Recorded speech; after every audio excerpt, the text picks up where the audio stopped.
This is Dark Web. What's Dark Web? Where's the money? It's been causing all the problems, huh? ये है एक digital underworld जहाँ पर तुम्हारी चोरी की हुई शनाख्त एक पिज़्ज़ा की कीमत में बेची जाती है।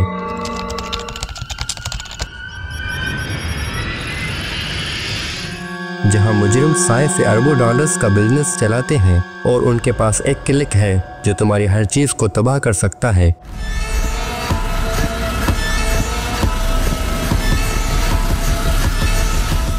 मैं हूं तुम्हारा मिस्टर दानिश और जो कुछ तुम अभी दरियाफ्त करने जा रहे हो वो तुम्हारे इंटरनेट को देखने का अंदाज हमेशा के लिए बदल देगा। तुम्हारा डेटा इस काली दुनिया में कैसे पहुंचा है, मुजरिम यहाँ अरबों डॉलर्स का बिजनेस कैसे करते हैं और सबसे अहम तुम खुद को इस डार्क दुनिया से कैसे बचा सकते हो, क्योंकि हर 14 सेकंड में यहाँ पर एक नया शिकार बनता है। और आज हम यही देखेंगे कि क्या तुम भी इस शिकार की लिस्ट में शामिल हो या नहीं। तो आओ इस वीडियो को शुरू करते हैं।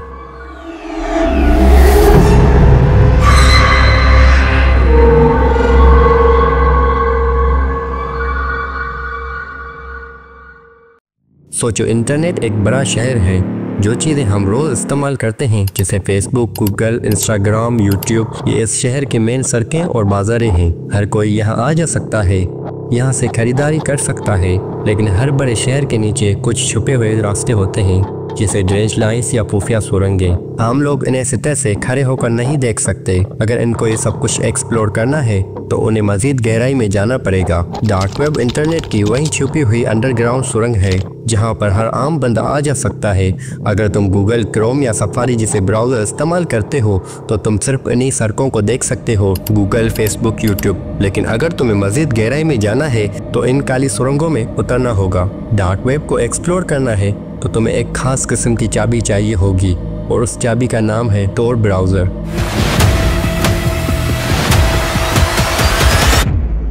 क्या डार्क वेब तक रसाई कानूनी है?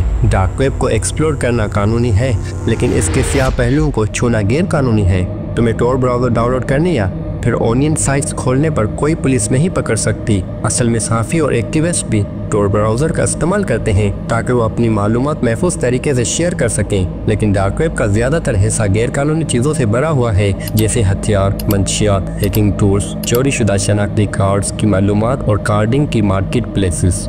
और अगर तुम यहाँ जाकर कुछ खरीदते हो या हिस्सा लेते हो तो ये 100% गैर कानूनी हो जाता है।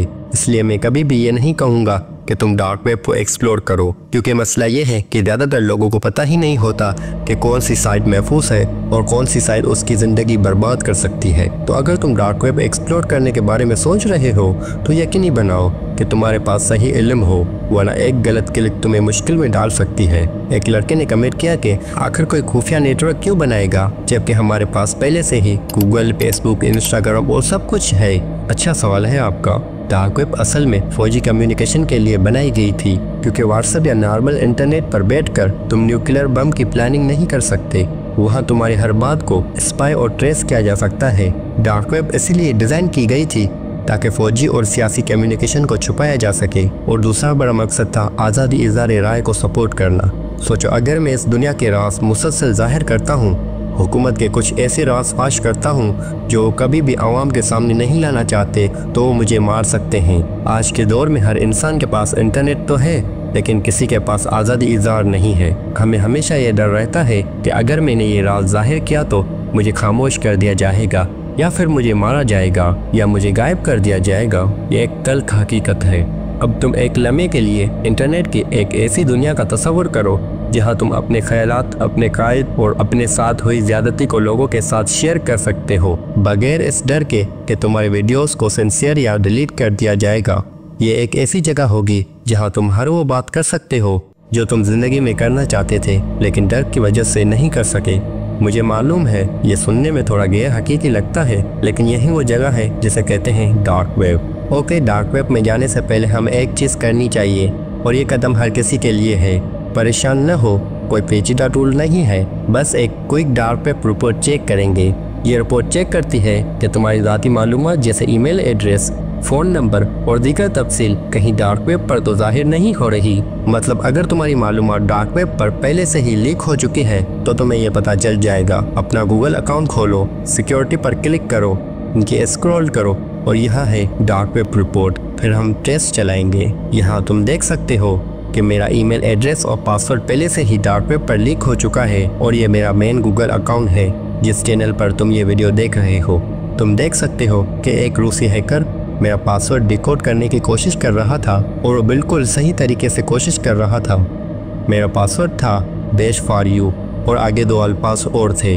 अगर तुम्हारा भी यहाँ पर लीक डेटा शो हो रहा है, फ़ौरन अपना पासवर्ड तब्दील करो, ये बहुत ज़रूरी है। अगर कोई हैकर तुम्हारा पासवर्ड हैक कर ले तो उसे तुम्हारी इजाज़त चाहिए होगी और वो इजाज़त सिर्फ तुम्हारा फ़ोन दे सकता है, यानी तुम्हारे फ़ोन पर एक नोटिफिकेशन आएगा। अगर तुम उसे इजाज़त दोगे तो फिर तुम्हारे गूगल अकाउंट में दाखिल हो सकता है, वरना कोई चांस ही नहीं है। डार्क वेब पर जितनी भी पेमेंट्स होती हैं वो सब बिटकॉइन के ज़रिए होती है। यहाँ कोई बैंक ट्रांसफ़र नहीं चलता क्योंकि बैंक ट्रांसफ़र से तुम्हारी लोकेशन ट्रेस की जा सकती है। इसीलिए लोग यहाँ बिटकॉइन इस्तेमाल करते हैं क्योंकि बिटकॉइन मुकम्मल तौर पर अंडरग्राउंड है। मैं तुम्हें कभी भी डार्क वेब एक्सप्लोर करने की तजवीज़ नहीं दूंगा। बराए करम डार्क वेब पर न जाओ। ये वीडियो अपने दोस्तों के साथ शेयर करो ताकि उन्हें भी ये पता चले कि वाकई ऐसी काली दुनिया मौजूद है, क्योंकि इल्म हासिल करना सबका हक है। मिलता हूँ तुम लोगों से अगली वीडियो में। अपना बहुत ख्याल रखें, दुआओं में हमें याद रखें। दानिश को दीजिए इजाज़त। Good bye.